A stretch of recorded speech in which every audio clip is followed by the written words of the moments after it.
Kenya's former president, Uhuru Kenyatta, is visiting the east of the Democratic Republic of Congo to assess the security situation there.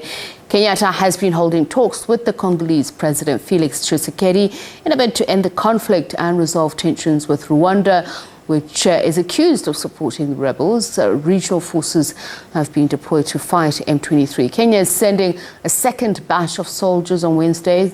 Uganda and South Africa are also planning to send troops. Kenyatta is meeting people in the regional capital Goma who have fled the fighting between government troops and M23 rebels. These plastic sheets on the edge of a village in Democratic Republic of Congo are once again providing shelter for families. That's after a fresh wave of fighting in the country's east sent hundreds fleeing their homes. Congo's army is battling rebels from the M23 group in North Kivu province.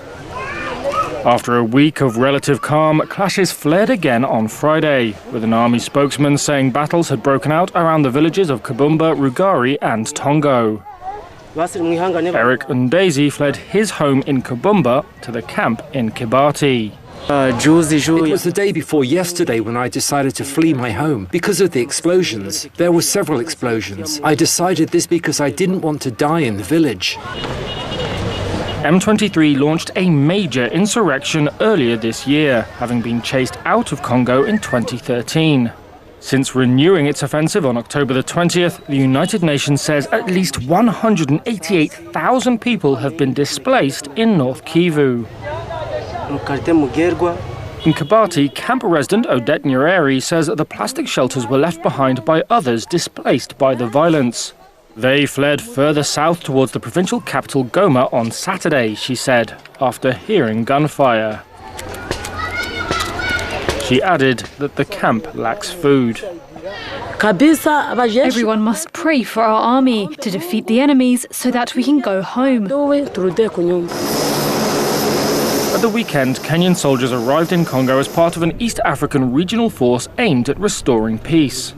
The conflict has caused a rift with neighbouring Rwanda, which Congo accuses of backing the Tutsi-led M23. Rwanda denies any involvement. Regional efforts are underway to cool tensions. Former Kenyan President Uhuru Kenyatta has been in Congo this week ahead of peace talks with armed groups. He said negotiations would take place in Nairobi before the end of this month, later than the originally proposed date of this Wednesday. We're joined now by Congolese social activist Espoir Ngalukiye. A very good evening to you and thank you so much for speaking to us. What can you tell us about the latest on the security situation on the ground? Well, thank you so much for welcoming me. The current situation is very, very bad. For the majority of people who are living in Goma, they have fear to be attacked by M23 and other people who left their home, who left their house. For now, they're like eternal refugees. They don't have any assistance from Congolese government, and anyone knows what will be the next step.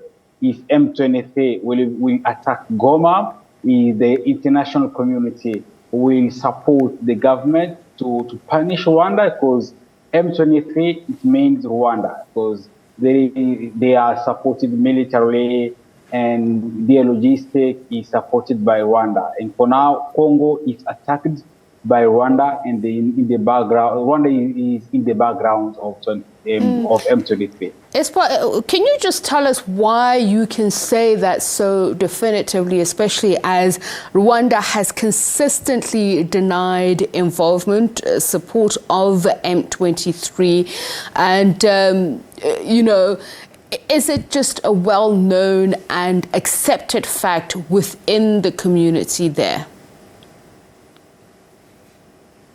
You know, since more than 2 decades, Rwanda have started to support many rebellion groups of eastern parts of Congo.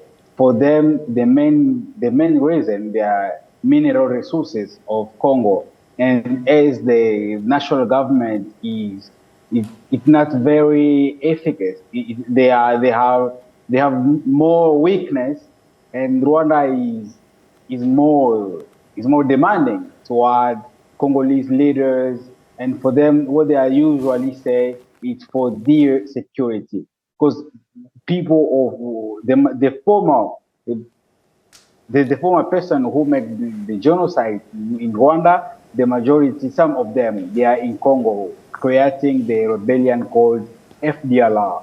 And the majority of them, they were neutralized by Rwanda and even by Congolese army.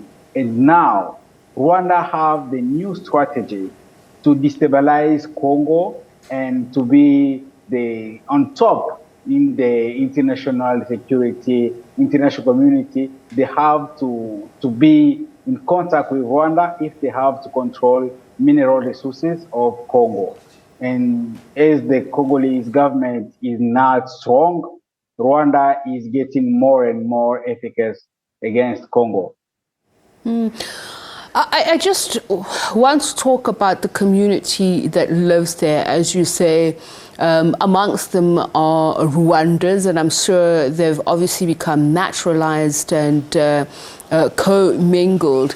I was just telling colleagues here that it's been a while, but just my last visit to Goma, I was describing it as a ghost town that is highly impoverished. What is day-to-day life like for them? So now the current lives of people who lives in Goma is not the same like a year before or 5 years or 5 years ago. Now everyone is focused on security. What will be the next step of M23? Is M23 will attack Goma and control Goma? Because once they control Goma, it will be very, very, very hard for Congolese government to stop them. Because the Congolese government has started to call them terrorists. And as they are, and for real, they are terrorists. As they are terrorists, they'll be controlling taxes, mineral resources, and all everything that is in Goma. And Congolese who lives in Goma, now it's very hard. And before that insecurity situation, the Congolese people was, in Goma, there are Rwandese, Congolese, people who comes from Burundi, and they're still living peacefully. Personally, I was born in the same situation of war, and I'm growing up in the same situation of war. When we were children, we were growing up with people who came from Rwanda, and there is no problem between Congolese citizens and Rwandese citizens. The real problem is between Congolese citizens and Rwandan authorities. Because the Rwandan authorities, they are the main people who are making the stabilization of the Democratic Republic of Congo. And telling you the truth, the Congolese government, they are not strong to protect Congolese citizens. Now, I want to talk about the international community.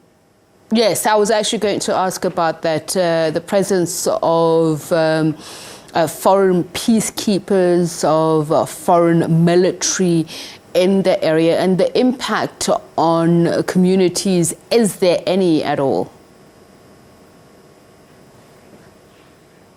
Telling you the truth now, the MONUSCO peacekeeping mission that who are in Congo since many years, now they are not efficacious. They have, for us, we think that they have to go out because they are here in Congo and rebellion still growing up and still born every day. MONUSCO is in Congo, but for our M23 have started to attack Congolese four armed forces, even the MONUSCO forces. And the third thing is the MONUSCO, they are in Congo with the biggest logistics, but they are not able to neutralize even one rebellion group, even one.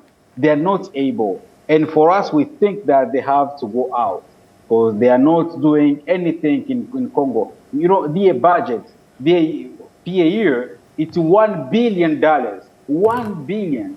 It's very, very, it's so much. It's so much. What are your hopes? We mentioned Kenya sending a second round of troops as of tomorrow. Does more deployment help, or is there a different strategy needed? So, as Kenyan, they are in Congo, we still pessimist, because I don't think that Kenyan troops will attack M23 and other rebellions. They'll be there to say that, we have to be in the middle, we have to be neutral.